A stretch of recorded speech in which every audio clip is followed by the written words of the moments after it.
She's dead. Ray J was the last person to see her alive. He let the drug dealer in, but she was sober, right? And then he put her in rehab to clean her up right before it came time for America, because she had to at least appear sober. What if Whitney Houston's tragic death wasn't an accident, but a carefully planned cover-up? Jaguar Wright's explosive revelation suggests a sinister plot involving some of the biggest names in music. Was Ray J more than just Whitney's confidant? Did Clive Davis and Diddy play a role in silencing her forever? As we examine the evidence, you'll be forced to confront the disturbing possibility that Whitney's closest allies may have been her greatest enemies. Anything with her name on it is strictly for the purposes of financial gain for those who have access to her estate, including Clive Davis. Once captivating the world with her beautiful voice, Whitney Houston's life had taken a concerning turn by the early 2000s. The pop diva's personal life became the subject of tabloids, and her career was in ruins. Presenting Ray J, a youthful R&B performer who is 17 years her junior. In the industry, their connection caused a stir and aroused questions. Whitney's substance addiction difficulties were observed by people close to her, despite her public denials. Her inconsistent behavior and missing performances damaged her once immaculate reputation. The scrutiny was heightened by Ray J's involvement in Whitney's life. The unusual couple's regular appearances at upscale dining establishments and nightclubs stoked rumors about their relationship and Whitney's mental health. She was beat. They saw her body. She didn't just die in a tub, like she was beat. Bobby Brown, Whitney's ex-husband, fueled the flames. He asserted that Whitney's drug supplier, Ray J, was more than just a romantic interest. Their relationship was tarnished by this claim, which also made many wonder about Ray J's actual intentions. Did he truly care about Whitney's welfare, or was he using a weak celebrity? Multiple attempts at rehabilitation were described by insiders as Whitney's behavior became increasingly unpredictable. However, the singer found it difficult to maintain sobriety, frequently relapsing soon after leaving treatment facilities. Still could sing like that. But when you add in the cocaine or the crack, and then the this and the that, and then that she had to use auto-tune to sing because her lungs were so jacked up from all the smoking. And unable to escape the clutches of substance misuse, her close circle watched helplessly as she alternated between periods of recovery and addiction. When video of Whitney giving Ray J's sister Brandy a mysterious message at a public gathering surfaced, the issue took an even more sinister turn. According to reports, the word drowning, which suggested Whitney's terrible mental state, was included in the note. Even though Whitney put on a strong front for the cameras, this terrifying moment gave the impression that she was pleading for assistance. Whitney appeared to be delving farther into a world of addiction and dubious influences every day. Although Ray J was always around, his place in her life became more and more unclear. Was he encouraging Whitney's destructive conduct, or was he a supportive partner attempting to help her through her difficulties? When they did her autopsy, they said there was nothing wrong with her throat.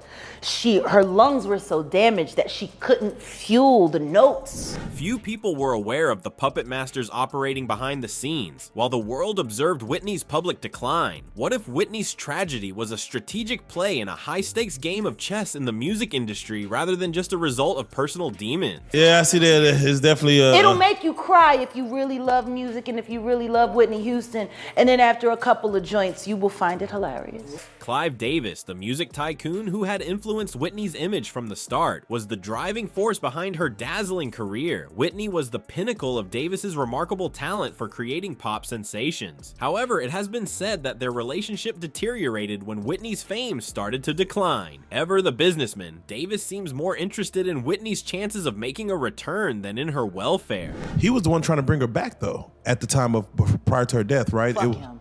Okay. He needed her back. Oh, yeah. I could tell you that I am not self-destructive. I'm not a person who wants to die. There were rumors that Whitney's career decisions were influenced by Davis. According to industry rumors, he had complete influence over her life, including her musical preferences and her time spent in recovery. Davis was always very interested in Whitney's attempts to make a comeback, but others wondered if his intentions were really in her best interests. And she went out on tour, and she was still getting high at the time.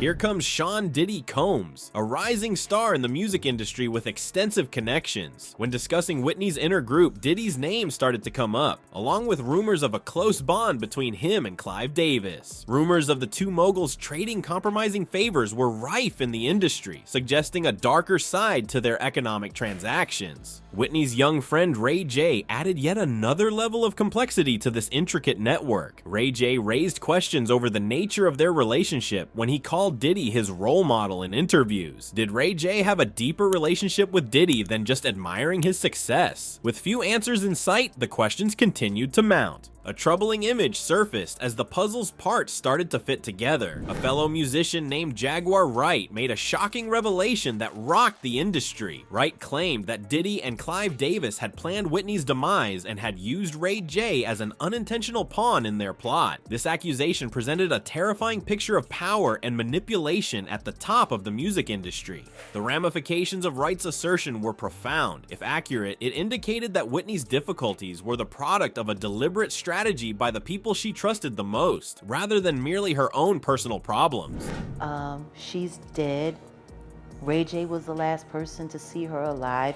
He let the dealer in, but she was sober, right? It's possible that those who ought to have been keeping her safe were planning her death to benefit themselves. The shadowy side of the music industry started to emerge when these allegations were made public. Once the pop music industry's darling, Whitney now seemed to be trapped in a dark web of money, power, and deception. Even the largest celebrities may be pawns in a bigger game, since the glittering facade of fame had crumbled. The music industry was plagued by inquiries following Whitney Houston's tragic death. Her tale revealed a sinister underbelly where power conflicts, addiction, and deception merged in a lethal dance. The disclosures of Whitney's last days highlight the critical need for more security and assistance for artists in the competitive entertainment industry. Davis, this ain't a film to celebrate Whitney Houston. This is a film to, pay the piper.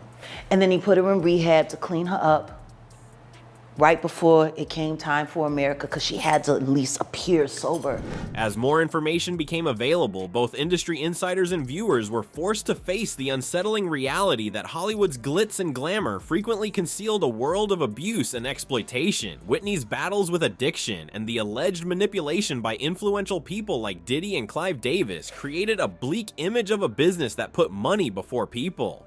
Who was actually in charge behind the scenes was still the unanswered question. It became evident that Whitney's case was not unique, as other artists shared their own accounts of being taken advantage of and manipulated. The negative aspects of the music business persisted, making fans question if their idols were actually in charge of their own lives, or if they were only pieces in a bigger, darker scheme.